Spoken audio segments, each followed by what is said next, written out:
नमस्कार मंडळी, श्री स्वामी समर्थ. स्वागत आहे तुमचं माझ्या यूट्यूब चॅनलवरती. आजचा दिवस तुम्हा सर्वांना खूप छान, सुखाचा, समाधानाचा जाऊ देत, हीच मी स्वामींच्या चरणी प्रार्थना करते आणि आजच्या या नवीन व्हिडिओला सुरुवात करते. पण त्या अगोदर तुम्ही माझ्या चॅनलवरती जर नवीन असाल तर चॅनलला पण लगेच सबस्क्राईब करा आणि कमेंटमध्ये श्री स्वामी समर्थ लिहायला अजिबात विसरू. उद्या म्हणजेच 15 जून रोजी अधिक महिन्यातील अत्यंत पवित्र अशी सोमवती अमावस्या येत आहे. जेव्हा अमावस्या तिथी सोमवारी येते तेव्हा तिला सोमवती अमावस्या असं म्हटलं जातं. हिंदू धर्मामध्ये अमावस्येला विशेष धार्मिक महत्त्व आहे, पण सोमवारी येणारी अमावस्या अधिक पुण्यदायी मानली जाते. यावर्षी 2026 मधली ही पहिली सोमवती अमावस्या असून ती अधिक महिन्यात आल्यामुळे तिचे महत्त्व अनेक पटींनी वाढलेलं आहे. धार्मिक मान्यतेनुसार या दिवशी भगवान शिव आणि माता पार्वती यांची भक्तिभावाने पूजा केल्यास घरात सुख, समृद्धी आणि शांती नांदते, तसेच मनातील अनेक इच्छा पूर्ण होतात. याशिवाय हा दिवस पितरांच्या पूजनासाठी, तर्पणासाठी आणि पिंडदानासाठी देखील अत्यंत शुभ मानला जातो. अधिक महिना जसा दर 3 वर्षांनी येतो त्याचप्रमाणे अधिक महिन्यातील अमावस्येलाही विशेष महत्त्व प्राप्त होतं आणि म्हणूनच या दिवसाकडे भक्तिभावाने पाहिले जाते.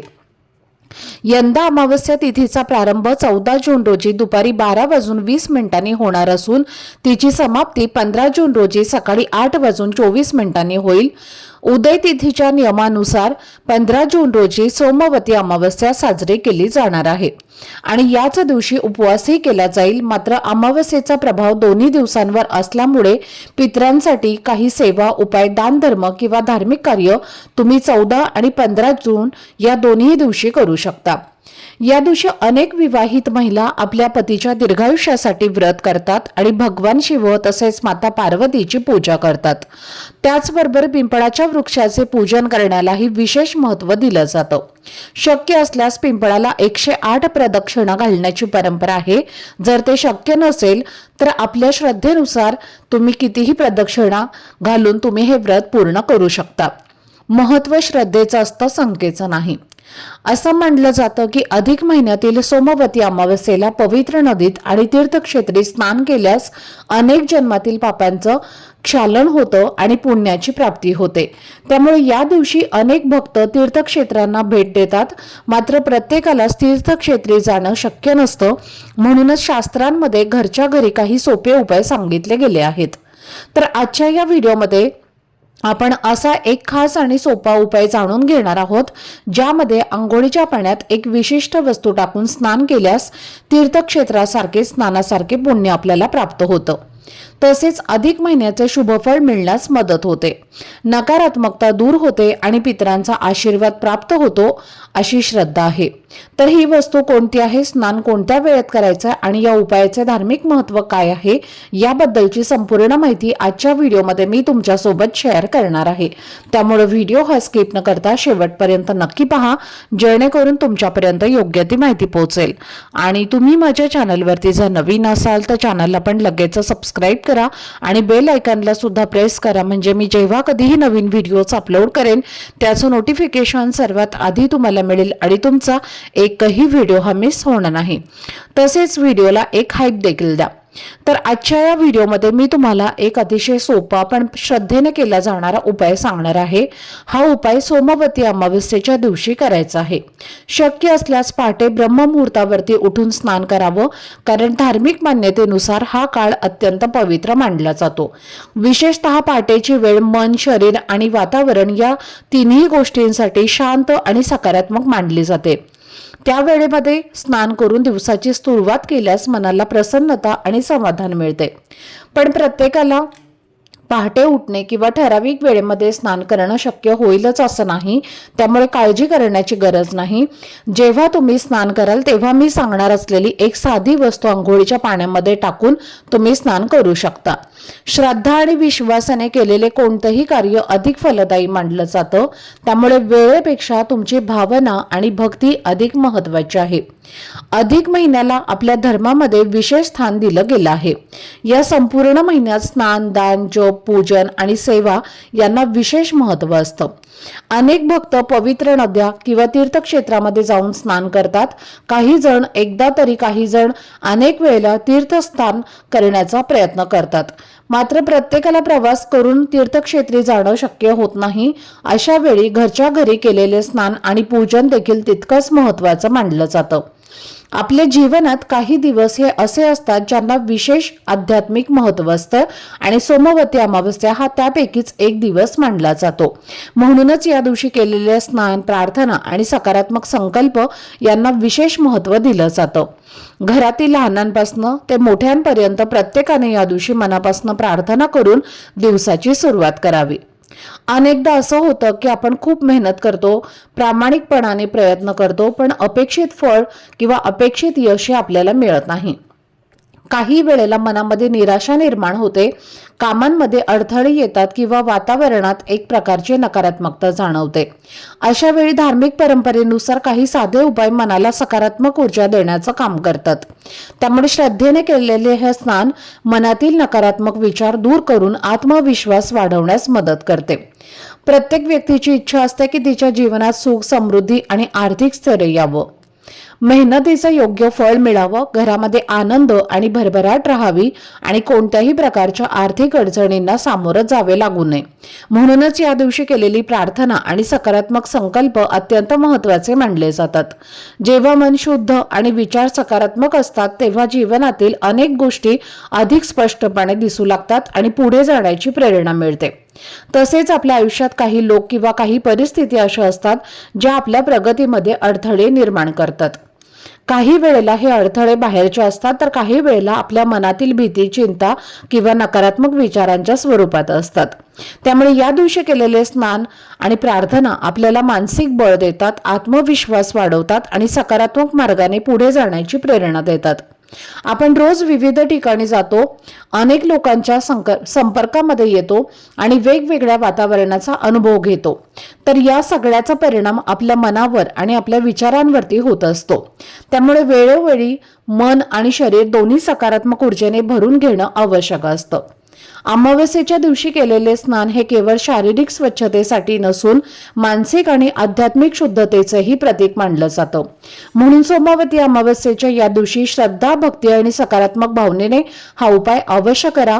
मनापासून प्रार्थना करा, चांगले विचार ठेवा आणि आपल्या जीवनात सुख, शांती, यश आणि समृद्धी यासाठी ईश्वराचे आशीर्वाद मागा. श्रद्धेने केलेली प्रत्येक प्रार्थना मनाला नवी ऊर्जा देते आणि जीवनामध्ये पुढे जाण्याचा आत्मविश्वास वाढवते. आता हा उपाय करण्यासाठी तुम्हाला सोमवारी सकाळी लवकर उठायचं आहे. उठल्यानंतर एका वाटीमध्ये थोडंसं मीठ घ्यायचं आहे. शक्य असेल तर काचेची वाटी घ्या, नसेल तर स्टीलची वाटी घेतली तरी सुद्धा चालेल.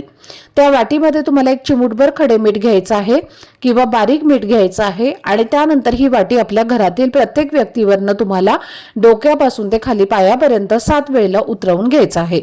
आणि त्यानंतर ही मिठाची वाटी जी आहे तर ती आपल्याला बाथरूममध्ये नेऊन ठेवायची आहे आणि घरातील प्रत्येक व्यक्तीने त्या मिठाच्या वाटीतून एक चिमूटभर मीठ आपल्या अंघोळीच्या पाण्यामध्ये टाकायचं आहे आणि त्या पाण्यात तुम्हाला स्नान करायचं आहे. आता या मिठासोबतच तुम्हाला अंघोळीच्या पाण्यामध्ये थोडंसं गाईचं कच्चं दूध सुद्धा टाकायचं आहे. आता कच्चं दूध म्हटलं की बऱ्याच जणांना प्रश्न पडतो की नेमकं कच्चं दूध म्हणजे नक्की काय. तर पहा, कच्चे दूध म्हणजे गरम न केलेले दूध असतं, तर त्याला गाईचं कच्चं दूध म्हणतात. तर ते थोडंसं तुम्हाला अंघोळीच्या पाण्यामध्ये टाकायचं आहे, कारण सोमवारी दुधाचं खूप मोठं धार्मिक महत्त्व आहे आणि या दिवशी पांढऱ्या वस्तूंना खूप महत्त्व दिलं जातं.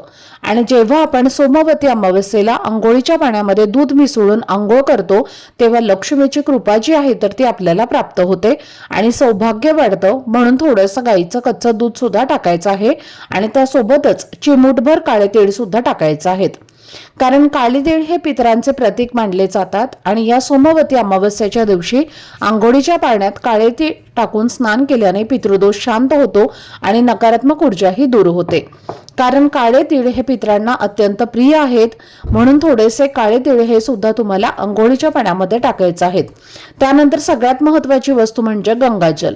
तर एक चमचाभर गंगाजल सुद्धा अंघोळीच्या पाण्यामध्ये टाकायचं आहे, कारण आपण पवित्र तीर्थक्षेत्री जाऊन स्नान करू शकत नाही, पण थोडंसं गंगाजल हे आपण अंघोळीच्या पाण्यामध्ये टाकलं तर पवित्र तीर्थक्षेत्री आपल्याला स्नान केल्याचं पुण्य हे प्राप्त होतं. तसेच पवित्र गंगेसारखं आपलं शरीर शुद्ध आणि पवित्र होत असतं. म्हणून थोडंसं गंगाजल टाकायचं आहे. आता हे गंगाजल जर तुमच्याकडे पवित्र गंगेचं पाणी असेल तर ते टाकू शकता, नसेल तर जिथे कुठे पूजा साहित्य मिळतं तिथं फक्त 10 ते 15 रुपयांना गंगाजलची बॉटल मिळते आणि ते आणून सुद्धा तुम्ही आंघोळीच्या पाण्यामध्ये टाकू शकता. यानंतर तुम्हाला या पाण्याने स्नान करायचं आहे आणि स्नान करत असताना तुम्हाला ओम नमः शिवाय किंवा ओम नमो भगवते वासुदेवाय नमः या मंत्राचा जप करायचा आहे. स्वच्छ स्नान करून झाल्यानंतर स्वच्छ कपडे परिधान करून आपल्याला एका कलशामध्ये थोडंसं पाणी घ्यायचं आहे आणि त्या पाण्यामध्ये थोडंसं काळे तीळ टाकून तुम्हाला हे जल दक्षिण दिशेला तोंड करून अर्पण करायचं आहे. कारण दक्षिण दिशा ही पितरांची दिशा असते आणि सोमवती अमावस्या ही आपल्या पितरांना समर्पित असते. त्यामुळे असे काळे तीळ टाकून त्यांना हे जल अर्पण केल्याने ते प्रसन्न होतात आणि घरातील पितृदोष जो आहे तर तो सुद्धा दूर होतो आणि त्यांचा आशीर्वाद आपल्या संपूर्ण कुटुंबाला मिळत असतो. त्यानंतर या दिवशी आपल्याला आपल्या देवघरातील देवांना शांत करायचं असतं, म्हणून त्यांच्यावर पंचामृताने अभिषेक केला जातो. म्हणून तुम्हाला देवघरातील देवांवरती पंचामृताने अभिषेक करायचा आहे. छान देवघरामध्ये धूपदीप अगरबत्ती लावून घरातील वातावरण हे प्रसन्न करायचं आहे आणि तुमच्या घराजवळच जर मारुतीचं किंवा महादेवाचं मंदिर असेल तर तिथे जाऊन एक नारळ आणि थोडेसे काळे तीळ जे आहेत तर ते अर्पण करायचे आहेत. या दिवशी शिवलिंगावरती किंवा हनुमानांच्या मंदिरात नारळ आणि काळे तीळ अर्पण केल्याने आपल्याला प्रत्येक कामामध्ये यश मिळतं, आपली अडकलेली कामं पूर्ण होतात आणि आपल्या सर्व इच्छा मनोकामना या देखील पूर्ण होतात. म्हणून हा एक उपाय सुद्धा तुम्हाला या सोमवती अमावस्येला करायचा आहे. त्याचबरोबर सगळ्यात महत्त्वाची गोष्ट म्हणजे अधिक महिन्याचा हा शेवटचा दिवस आहे. जर या अधिक महिन्यामध्ये तुम्ही कोणतीही सेवा केली नसेल तर कमीत कमी दीपदान तुम्ही नक्की करा. तुम्ही 33 दिव्यांचं दीपदान केलं तर अतिशय उत्तम. 33 दिव्यांचं शक्य नाही झालं तर 33 वातींचं दीपदान करा. 33 वातींचं पण नाही शक्य झालं, तेवढा वेळच नसेल तर एक दिवा हा तुम्ही नक्की लावा. तुम्हाला दीपदान जो आहे तर तो करायचा आहे. आता हे दीपदान कुठं करायचं तर हे दीपदान तुम्हाला एखाद्या मंदिरात करायचं आहे किंवा पवित्र तीर्थक्षेत्री जाऊन तुम्ही हे दीपदान करू शकता. म्हणजे गंगेच्या किंवा जिथे वाहती नदी आहे तिथे सुद्धा जाऊन तुम्ही हे दीपदान करू शकता किंवा तुमच्या घरीच पिण्याच्या पाण्याचा जो माठ असतो किंवा फिल्टर असतो तिथे तुम्ही हे दीपदान केलं तरीही चालतं किंवा आपल्या देवघरामध्ये सुद्धा तुम्ही हे दीपदान करू शकता. पण एक कणकेचा दिवा तयार करून तूप किंवा तेल घालून असा हा दिवा तुम्हाला लावून तुम्हाला दीपदान जे आहे तर ते करायचं आहे. पण जर तुम्हाला शक्य असेल तर 33 दिव्यांचंच दीपदान करा. 33 कणकेचे दिवे तयार करा आणि त्यामध्ये लांब कापसाची वात घालून तेल घालून 33 दिवे प्रज्वलित करून आपल्या देवघरातील देवांना ओवाळून घ्यायचं आहे आणि देवघरासमोरच हे तुम्हाला 33 दिवे जे आहेत तर ते प्रज्वलित करायचे आहेत. तर पहा, या अधिक महिन्यामध्ये जर आपण 33 दिव्यांचं दीपदान केलं तर आपल्याला 33 कोटी देवी देवतांचा आशीर्वाद हा प्राप्त होतो. कारण या अधिक महिन्यामध्ये 33 कोटी देवता पृथ्वीवर आलेले असतात आणि म्हणून त्यांना प्रसन्न करून घेण्यासाठी अधिक महिना हा खूप महत्त्वाचा मानला जातो. आणि म्हणून शक्य असेल तर 33 दिव्यांचं करा, नसेल तर 33 वाती घ्या, एकत्र करून या तुपामध्ये तुम्हाला भिजवायच्या आहेत आणि त्यांचं दीपदान केलं तरी सुद्धा चालेल. तर ही अत्यंत महत्त्वाची माहिती मला तुमच्यापर्यंत शेअर करायची होती. आजचा हा व्हिडिओ जर तुम्हाला आवडला असेल, माहितीपूर्ण वाटला असेल तर व्हिडिओला लाईक करा. चॅनलवरती नवीन असाल तर चॅनलला सबस्क्राईब करा आणि हा व्हिडिओ आपल्या मित्रपरिवारासोबत जास्तीत जास्त शेअर करा. चला तर मग भेटूया पुढच्या व्हिडिओमध्ये. तोपर्यंत सर्वांना धन्यवाद. श्री स्वामी समर्थ.